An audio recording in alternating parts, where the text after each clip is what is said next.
Sa video na ito ay makikilala nyo ng lubusan ang isang actress na si RC Muñoz. Malalaman nyo sa video na ito ang kanyang biography at lifestyle. Makikilala nyo ang kanyang mga naging karelasyon at ang kanyang 6 na mga kapatid. Malalaman nyo rin dito ang mga bagay na hindi nyo pa alam tungkol sa kanya. Ano kaya ang isa sa pinakamabigat na pagsubok na kanyang hinarap at ang pinakamalaki niyang kinatatakutan na mangyayari? Ano rin kaya ang malalim na kahulugan at personal na kwento ng kanyang mga tattoo at ang mga kontrobersyang nagpatatag sa kanya? At masisilip nyo rin sa video na ito ang kanyang mga naipundar tulad ng kanyang bahay at mga sasakyan.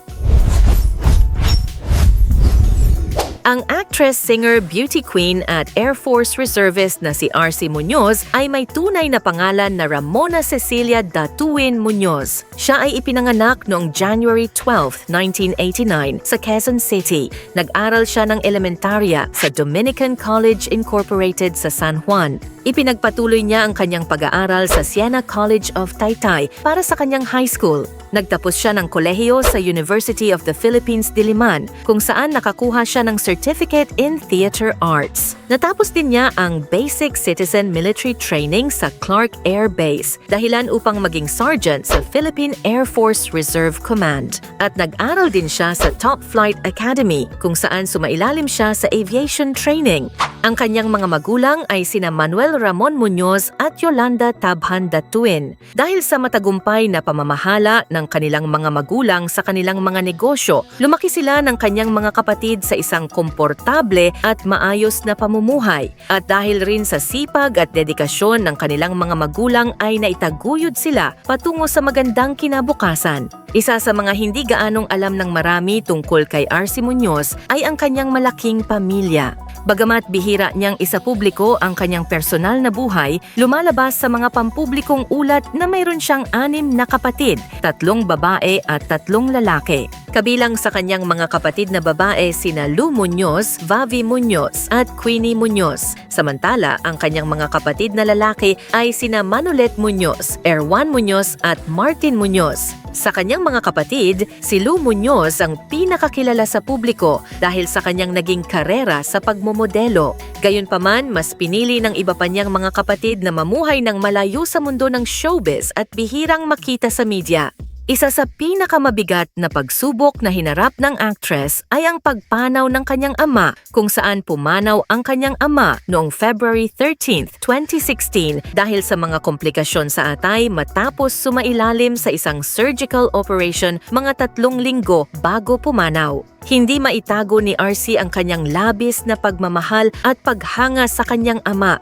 Madalas niya itong tawaging kanyang personal hero dahil sa walang sawang pagsisikap nitong maibigay ang lahat ng pangangailangan ng kanilang pamilya. Para kay RC, ang kanyang ama ay naging huwaran ng kasipagan, pagmamahal at sakripisyo. Sa isang emosyonal na pahayag, matapos ang pagpanaw ng kanyang ama, sinabi niya na ang pagkawala ng kanyang ama ang pinakamalaki niyang kinatatakutan. Nangyari na ito at nawala na ang kanyang ama kaya wala na siyang dapat pang katakutan. Mas lalong naging masakit ang pangyayaring ito dahil ng mga panahong iyon ay abala siya sa pagpo-promote ng kanyang pelikulang Always Be My Maybe. Sa kabila ng kanyang mga profesional na obligasyon, kinailangan niyang harapin ang napakalaking pagkawala ng taong itinuring niyang pinakamahalagang inspirasyon sa kanyang buhay. Ang pagkawala ng kanyang ama ang nagturo sa kanya na maikli lamang ang buhay. Dahil dito, mas pinili niyang sulitin ang bawat sandali sa pamamagitan ng paglalakbay, pagtupad sa kanyang mga pangarap at pag-enjoy sa buhay, sa halip na ituon lamang ang kanyang buong panahon sa kanyang karera. Alam niyo ba mga Meg, na bata pa lamang siya ay mahilig na siya sa musika, pagguhit at pagpe-perform. Hilig din niya ang pagdodrawing ng mga cartoon at anime. Mula pa noong bata siya, malaki na ang kanyang pangarap na balang araw ay makilala at magtagumpay sa mundo ng entertainment. Sa kabila ng kanyang kasikatan, simple lamang ang pamumuhay ni RC. Kung susubaybayan ang kanyang social media, mapapansin na mahilig siya sa paglalakbay sa iba't ibang bansa at tuklasin ang iba't ibang kultura, pagkain at magagandang tanawin. Hindi lamang ito simpleng bakasyon para sa kanya. Ginagamit niya ang paglalakbay bilang paraan upang makapagpahinga, matuto ng iba't ibang kultura at magkaroon ng inspirasyon sa kanyang trabaho. Isa rin siyang adventure lover. Nasisiyahan siya sa hiking, diving, pagmumotor at iba pang outdoor activities. Isa rin siyang fitness enthusiast. Bagamat abala sa trabaho, sinisikap niyang mapanatili ang kanyang kalusugan sa pamamagitan ng regular na pag-iihersisyo. Kabilang sa kanyang mga paboritong physical activities ang boxing, badminton, pagtakbo at paglangoy. Mas gusto rin niyang kumain ng lutong bahay at naniniwala sa tamang balanse sa pagkain kaysa sa sobrang mahigpit na diet. Isa rin siyang animal lover at madalas magbahagi ng larawan ng kanyang mga alagang aso. Ang isa sa pinakakahangahangang bahagi ng kanyang buhay ay ang kanyang pagiging reservist ng Philippine Air Force, kung saan naging bahagi siya ng Air Force Reserve Command noong 2020. Ayon kay RC, nais niyang gamitin ang kanyang impluensya upang hikayatin ang kabataan na mahalin ang bayan at maging handang maglingkod kung kinakailangan. Kilala rin siya sa kanyang hilig sa motorsports. Para sa kanya ito ay hindi lamang tungkol sa bilis, kundi pati na rin sa disiplina, matinding konsentrasyon at tamang pagpapasya. Noong May 2016, una siyang sumabak sa isang car racing competition nang lumahok siya sa ikalawang leg ng Toyota Vios Cup 2016 na ginanap sa Philinvest, Alabang. Ito ang kanyang unang pagkakataong makipagkarera sa likod ng manibela sa isang opisyal na motorsport event. Sa kanyang racer era, ipinakita niya na walang imposibleng abutin kung may determinasyon at lakas ng loob. Ang isa sa mga bagay na nagbibigay ng kakaibang personalidad niya ay ang kanyang collection ng mga tattoo. Ngunit para sa kanya, ang bawat tattoo ay hindi lamang simpleng disenyo, kundi may malalim na kahulugan at personal na kwento. Isa sa kanyang pinakakilalang tattoo ay ang Love Yourself logo ng K-pop group na BTS. Bilang isang tunay na army, ipinatatak niya ito sa kanyang braso at sinadya ang pagkakalagay upang ang kulay nitong lila ay tila nakakonekta sa ugat na papunta sa kanyang puso, isang simbolo ng kanyang pagmamahal at pagsuporta sa grupo. Mayroon din siyang rainbow dots o 7 maliliit na tuldok na may kulay ng bahaghari sa kanyang kaliwang tainga. Ang tattoo na ito ay sumisimbolo sa pagkakapantay-pantay, pag-asa at pagiging liwanag o inspirasyon sa buhay ng ibang tao. Isa pa sa kanyang makahulugang tattoo ay ang Infinity Rose Cross o krus na may rosas at simbolo ng infinity na makikita sa kanyang kamay. Ayon kay RC, ito ay kumakatawan sa kanyang walang hanggang pagmamahal kay Jesus, isang pananampalatayang naniniwala siyang patuloy na mamumukadkad magpakailanman. Bilang isang tagahanga ng anime, mayroon din siyang tattoo ng Higanbana o Red Spider Lily na hango sa sikat na seryeng Demon Slayer. Ipinapakita nito ang kanyang hilig sa kulturang Hapon at sa mga kwentong nagbibigay inspirasyon sa kanya. Bukod sa mga ito, meron ding maliit na tattoo ng heart na nakatago sa loob ng kanyang ibabang labi. Bagamat simple lamang ang disenyo, isa rin itong bahagi ng kanyang natatanging personalidad. Isa sa mga pinakamalaking kontrobersiyang kinaharap niya ay ang pagbabago ng kanyang hitsura dahil sa cosmetic enhancements. Noong 2017, naging usap-usapan ang kanyang bagong facial features, ngunit naging bukas siya sa pag-amin na sumailalim siya sa mga enhancement at iginiit na personal niyang desisyon iyon. Makalipas ang ilang taon, ibinahagi rin niya na may ilan siyang cosmetic procedures na pinagsisisihan. Dahil sa kanyang karanasan, pinapayuhan niya ang iba na pag-isipang mabuti ang pagpaparetoke kung hindi naman ito kinakailangan. Sa kabila ng mga batikos na natili siyang matatag at ipinakita na mas pinahahalagahan niya ang opinyon ng kanyang pamilya at mga taong tunay na nagmamahal sa kanya kaysa sa mga negatibong komento ng publiko. Isa sa mga pinakatumatak na paglalarawan kay RC ay ang bansag na artista sa umaga, rakista sa gabi. Hindi ito basta tagline lamang, kundi isang paglalarawan ng kanyang tunay na pamumuhay at personalidad.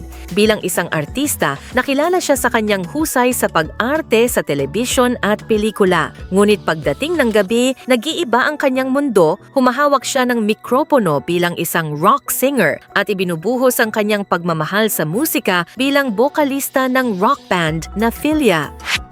Tungkol naman sa mga naging karelasyon o na-link kay RC, ang kanyang very first boyfriend ay si Kian Cipriano na isang singer, songwriter at ang bokalista ng bandang Calla Lili.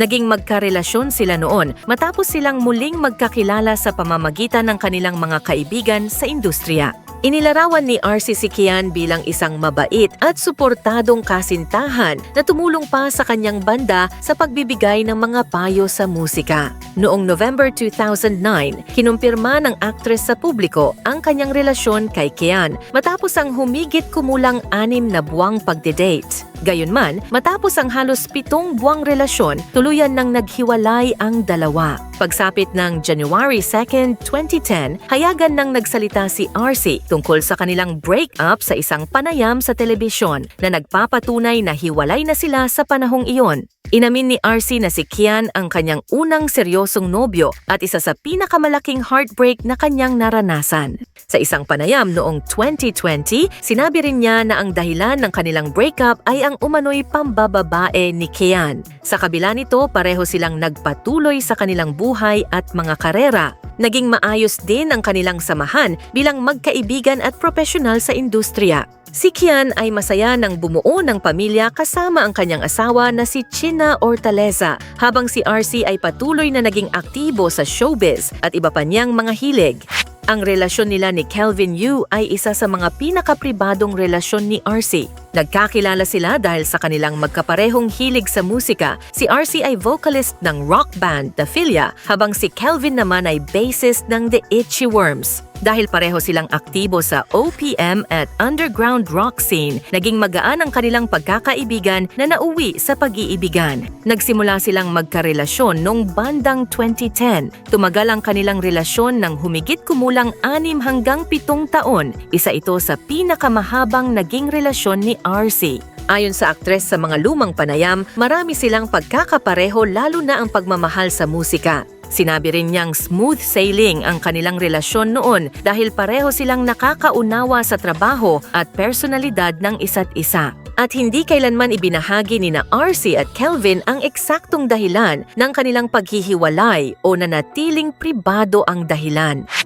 Isa rin sa mahabang naging relasyon ni RC ay ang kanyang pag-iibigan kay Buddy Del Rosario, isang negosyante, musikero at vocalist ng bandang Mr. Bones and the Boneyard Circus. Nagmula rin si Buddy sa isang kilalang pamilya at anak siya ni Prince Jeffrey Bolkiah ng Brunei. Ang kanilang relasyon ay nagsimula noong 2013 at sa paglipas ng mga taon, madalas na makita ang dalawa na magkasama sa mga biyahe, family gatherings at iba't ibang espesyal na okasyon. Hindi rin itinago ni RC ang kanyang pagmamahal kay Buddy. Sa ilang panayam, inilarawan niya ito bilang isang mabait, mapag-unawa at napaka-supportive na kasintahan. Pagsapit ng 2016, habang sunod-sunod ang tagumpay ni RC sa mga proyekto tulad ng Always Be My Maybe, Camp Sawi at Magpahanggang Wakas, inamin niyang naging malaking hamon ang balanse sa pagitan ng kanyang karera at personal na buhay.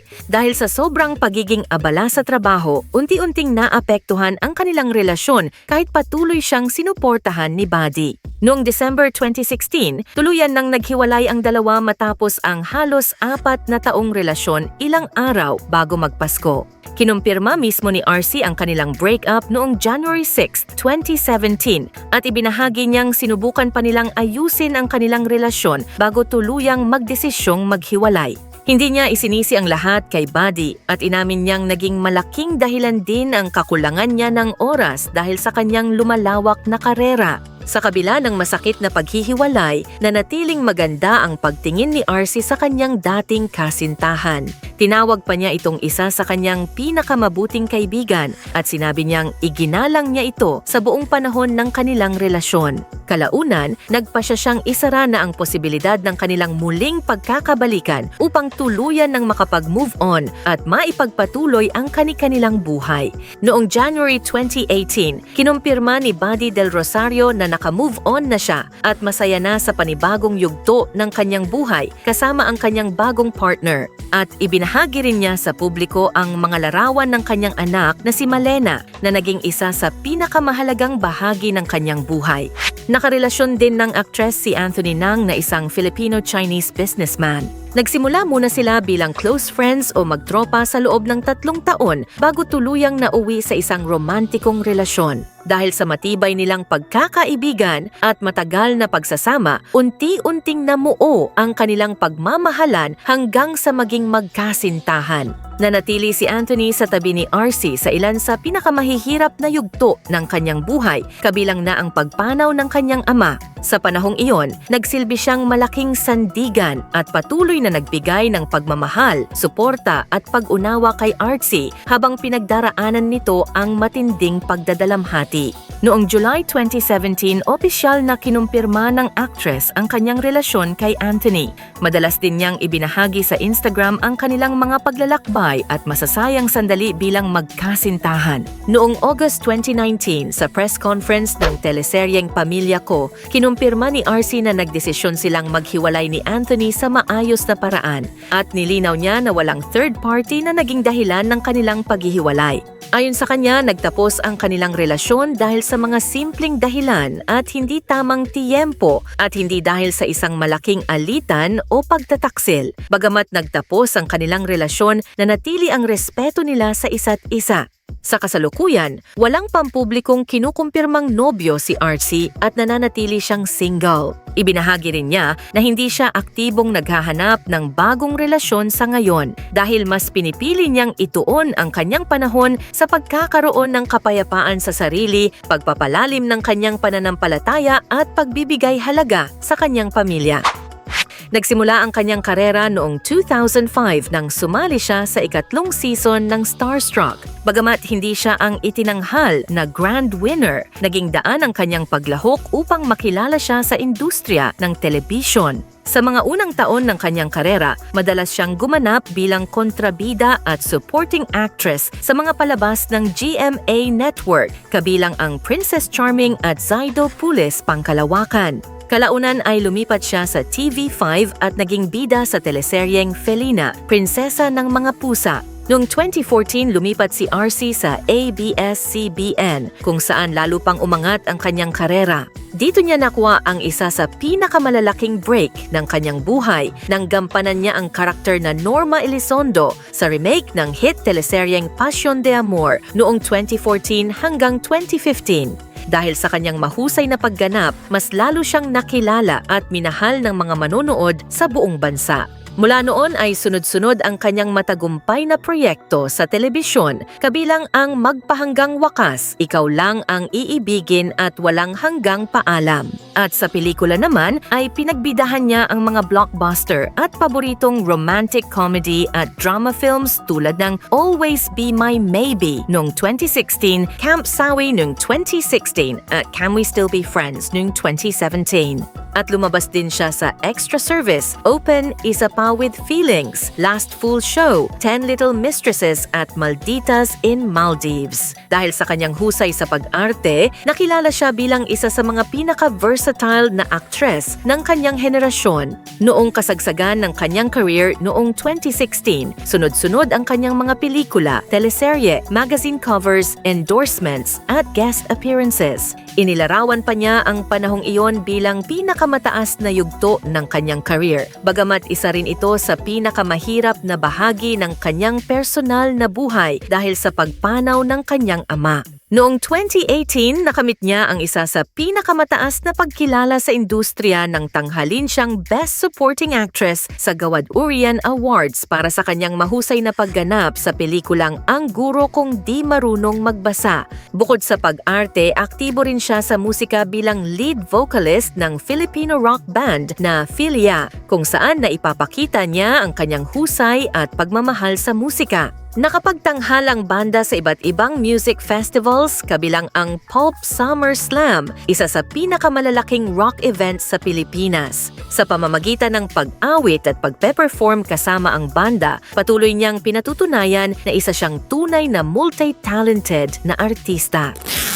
Bagamat hindi madalas ibahagi ni RC Muñoz ang kanyang pribadong buhay, makikita sa ilan sa kanyang mga social media post na meron siyang moderno, elegante at komportableng tahanan. Ang ilan sa mga ito ay ang kanyang living area kung saan makikita ang wooden center table, 2 sofa, recessed lights, indoor plants na nagbibigay ng natural na dekorasyon sa silid at ang ceiling at wall ay gawa sa kahoy na nagbibigay ng mainit at klasikong disenyo sa loob ng bahay. Tampok sa espasyong ito ang black 3-seater sofa na may mga pandekorasyong unan, ottoman, side tables, table lamp at floor lamp na nagbibigay ng mainit na ilaw. Pinagaganda rin ito ng mga puting storage cabinet, itim na kurtina, ornamental plants at light wood flooring, habang ang accent wall na may wood slats ay nagbibigay ng elegante at modernong estilo sa kabuuang disenyo. May malalaking brown curtain na floor-to-ceiling ang haba,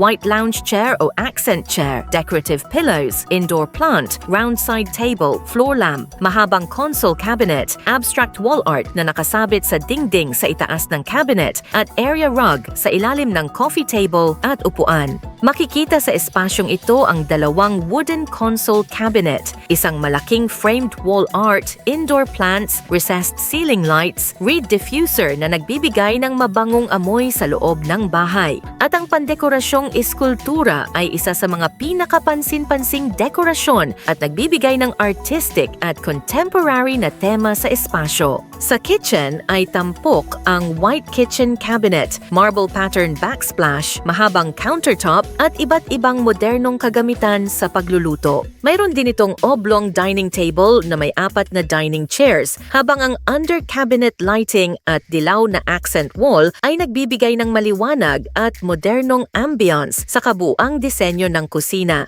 Sa bedroom ni RC ay tampok ang isang kama na napapalibutan ng malalaking plush toy, mga collectible figures at dolls, isang itim na electric bass guitar, side table at ottoman. Mayroon din itong 2 malalaking bintana na nagbibigay ng natural na liwanag at ang blue LED lights at ang recessed lighting ay nagbibigay ng moderno at maaliwalas na ambience sa silid.